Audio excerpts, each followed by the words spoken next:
Hello dear students, आपका हमारे YouTube channel में स्वागत है। आज के इस वीडियो में बच्चे पढ़ने वाले हैं क्लास 10 का साइंस, सब्जेक्ट है फिजिक्स और इसका फर्स्ट चैप्टर पढ़ रहे हैं। तो इसका एक लेक्चर हो गया था कंप्लीट, जिसमें हम लोग बात किए थे लाइट के बारे में और उसके लॉज के बारे में। ठीक है, तो आज के इस टॉपिक में, इस वीडियो लेक्चर में बच्चे पढ़ने वाले हैं स्फेरिकल मिरर्स के बारे में। तो चलिए देर न करते हुए इस बोर्ड पे चलते हैं, बात करते हैं। यहाँ पे देखिए स्फेरिकल मिरर्स क्या होते हैं।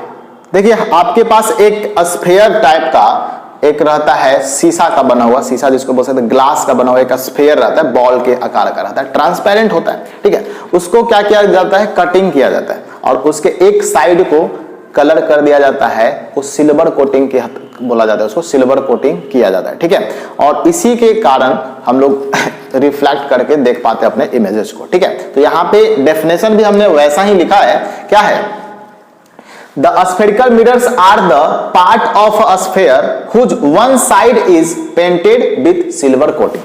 ठीक है, यानी कि स्फेरिकल मिरर क्या होता है, एक स्फेयर का पार्ट होता है, ट्रांसपेरेंट ग्लास का स्फेयर जो रहेगा उसका एक पार्ट होगा और उसके एक साइड को आप सिल्वर कोटिंग यानी कि सिल्वर से पेंट कर देंगे। ठीक है, और उसके बाद हम उसका इस्तेमाल करेंगे मिरर के रूप में। ठीक है, तो आप यहाँ पे देख सकते हो एक स्फेयर है और इस स्फेयर ये ट्रांसपेरेंट होगा और इस स्फेयर को कहीं से काट लिया, मान लो कि इस साइड वाले को अगर काटे, इस हिस्से को काटे, इस वाले को, तो यहाँ पे हमने इस तरफ पेंट कर दिया, यानी कि सिल्वर कोटिंग कर दिया है। ठीक है, और इधर हो गया आपका रिफ्लेक्टिंग सरफेस, इस साइड वाला जो है बच्चे उसका नाम है रिफ्लेक्टिंग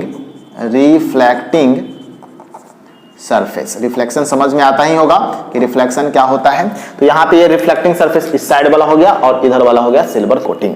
अब इसके केस में क्या कर रहे हैं, इस साइड वाले को अगर काट के हटा रहे हैं, इस साइड वाले को और इधर से पेंट कर दे रहे हैं, तो यहां से ये बन जा रहा है सिल्वर कोटिंग कर दे रहे हैं, पेंटेड रीजन हो गया सिल्वर कोटिंग, और ये वाला जो रीजन है ये है इस बार रिफ्लेक्टिंग सरफेस। ठीक है, रिफ्लेक्टिंग सरफेस। बात करते हैं, यहाँ पे देख सकते हैं कि इस तरह से जिसमें सिल्वर कोटिंग इस तरफ रहेगा, यानी कि इस प्रकार से देख सकते हैं आप, इस प्रकार से अगर रहता है, यानी कि रिफ्लेक्टिंग सरफेस अंदर की तरफ, इनवर्ड की तरफ रहता है भाई, तो उसको हम लोग बोलते हैं कनकेव मिरर। यानी कि रिफ्लेक्टिंग सरफेस इनवर्ड की तरफ, इनवर्ड मतलब समझ में आ रहा है, धंसा हुआ रहेगा, इनवर्ड मतलब धंसा हुआ रहेगा।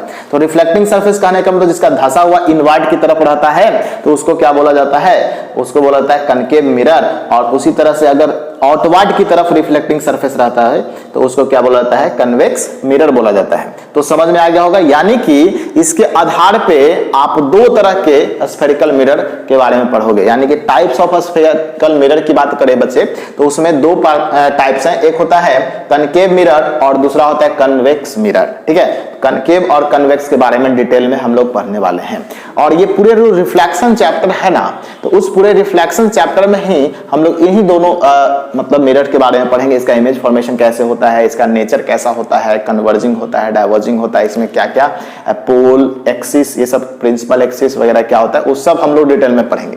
तो यहाँ पे इतना समझ में आ गया क्या है, पहला स्फेरिकल मिरर क्या होता है, यानी कि स्फेरिकल मिरर वो पार्ट होता है स्फेयर का जिसका एक साइड को कोट कर दिया जाता है। दो तरह के स्फेरिकल मिरर होते हैं, एक होता है कनकेव मिरर और दूसरा होता है कन्वेक्स मिरर। अब आते हैं कनकेव मिरर के बारे में समझते हैं। तो कनकेव मिरर क्या है, मैंने पहले ही बताया कि कनकेव मिरर वैसा स्फेरिकल पार्ट है जिसका एक साइड को पेंट किया गया है और जो रिफ्लेक्टिंग सरफेस है वो इनवर्ड की तरफ है, धंसा हुआ है, अंदर की तरफ है। ठीक है, अंदर की तरफ जो रहेगा वो क्या हो जाएगा, रिफ्लेक्टिंग सरफेस जिसका रहेगा वो क्या हो जाएगा, कनकेव मिरर होगा। तो देखिए इसमें कनकेव मिरर का डेफिनेशन कैसे निकलेगा, यानी कि a spherical mirror whose reflecting surface is curved inward that is faces towards the centre of the sphere. यानी कि स्फीयर के सेंटर की तरफ जो रहेगा फेसेस रहेगा। ये देखिए सेंटर है और इसकी तरफ फेसेस है, तो इस तरह के जो मिरर होते हैं, स्फेरिकल मिरर होते हैं, उसको बोला जाता है कनकेव मिरर। समझ में आ गया बात। अब बात करते हैं क्या, देखिए ये हमारा एक मिरर है। ठीक है, एक मिरर है जिसको इस साइड वाले को पेंट कर दिया गया और इस तरफ रिफ्लेक्टिंग सरफेस है, यानी कि सेंटर की तरफ रिफ्लेक्टिंग सरफेस है। अब इसमें अगर ये सब जो लाइन है ये इसके बीच से एकदम एग्जैक्टली यहां से आप देख सकते हो पहले बात करते हैं कि जितना बड़ा मिरर रहता है उसको पूरा को यहाँ से mn को क्या बोला जाता है, ठीक है, तो mn को बोला जाता है अपर्चर, mn को क्या बोला जाता है अपर्चर, हमने लिखा है mn को क्या बोलते हैं अपर्चर बोला जाता है, ठीक है। अब यहाँ पे एक बीच से एक लाइन, इमेजिनरी लाइन पास कराते हैं, स्ट्रेट लाइन पास कराते हैं, और इस लाइन को बोला जाता है प्रिंसिपल एक्सिस, इसको क्या बोला जाता है प्रिंसिपल एक्सिस बोला जाता है। तो पहला हो गया mn यानी कि अपर्चर हो गया, दूसरा होता है इसको बोला जाता है प्रिंसिपल एक्सिस, ये सब इमेजिनरी है, ठीक है, काल्पनिक है, ओके। अब इसके बाद देखिए ये जो बीच वाला जो पॉइंट है मिरर पर उसको बोला जाता है P से डिनोट करते हैं इसको बच्चे, और इसका नाम है पोल, क्या नाम है इसका पोल, इसको बोलते हैं पोल। उसके बाद देखिए यहां से अगर हम लोग इसको क्या करते हैं, पोल वाला हो गया, यहां पे है पोल हो गया, ठीक है।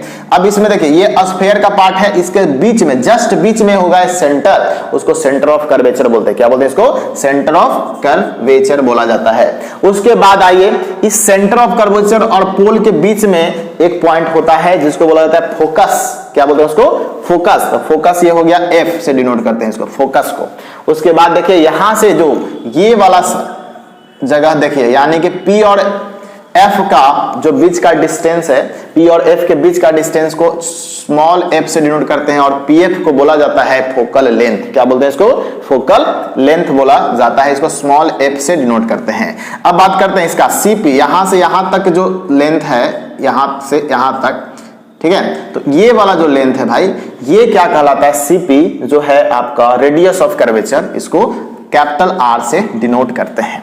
तो ये सारे बेसिक टर्म्स आपको समझ में आ गया होगा, क्यों, क्योंकि इसके आगे हमारा बहुत ज्यादा इससे रिलेटेड कुछ टर्म्स जो आएंगे, इससे रिलेटेड हम लोग और भी कंसेप्ट सीखेंगे, ठीक है। इस कारण से हमें बेसिक टर्म के बारे में नॉलेज होना जरूरी है। अब फिर से एक बार रिवाइज करा देता हूं। सबसे पहले क्या होता है, अपर्चर होता है mn, इसको अपर्चर कहते हैं। दूसरा बात करते हैं इसका जो पोल होता है, बीच में पोल होता है, ये जो लाइन होता है वो आपका कहलाता है इमेजिनरी लाइन जो है स्ट्रेट लाइन, इसको बोला जाता है प्रिंसिपल एक्सिस। उसके बीच में देखिए ये पूरा स्फीयर के बीच में एक इमेजिनरी पॉइंट लिया जाता है जिसको सेंटर बोला जाता है, सेंटर ऑफ कर्वेचर, और इस CP को बोला जाएगा कैपिटल R से डिनोट करेंगे, और इसको बोला जाएगा CP को क्या रेडियस ऑफ कर्वेचर, और यहाँ पे F को बोला जाता है फोकस, P को बोला जाता है पोल, और PF को बोला जाता है स्मॉल f यानी कि फोकल लेंथ। तो ये आपको एक बार समराइज कर लेना है ताकि आगे का कंसेप्ट आपको बिल्कुल समझ में आएगा।